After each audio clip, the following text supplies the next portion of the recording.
નમસ્કાર દર્શક મિત્રો, પોલીસ ફોકસ ન્યૂઝ ચેનલમાં આપનું હાર્દિક સ્વાગત છે।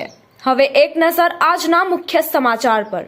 પોલીસથી બચવા બુટલેગરોએ દારૂની ડિલિવરીની પદ્ધતિ બદલી। મધ્યપ્રદેશથી દારૂની હેરાફેરી કરતા પતિ પત્ની પકડાયા।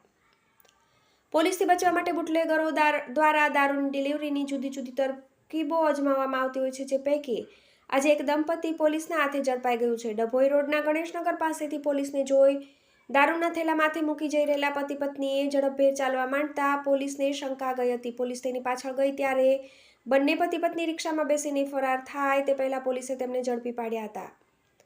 પોલીસે બંનેના થેલા તપાસતા અંદરથી 35,000ની કિંમતની દારૂની જુદી જુદી બ્રાન્ડની 120 બોટલ મળી આવી હતી। પૂછપરછમાં પતિનું નામ નારાયણ દલસિંહ તોમર અને તેની પત્નીનું નામ થાવલી ચોહજી ગામ અલીરાજપુર મધ્યપ્રદેશ હોવાનું ખુલ્યું હતું। દારૂનો જથ્થો બુટલેગર દીપક ઉર્ફે સહેવાગે મંગાવ્યો હોવાની માહિતી મળતા તેને વોન્ટેડ જાહેર કરાયો છે। મિત્રો, આવા જ અવનવા સમાચાર જાણવા માટે અમારી ચેનલને લાઈક કરો, સબસ્ક્રાઇબ કરો અને બેલ આઇકોન પર પ્રેસ કરો, જેથી અમારી ન્યૂઝની બધી જ અપડેટ આપને મળતી રહે।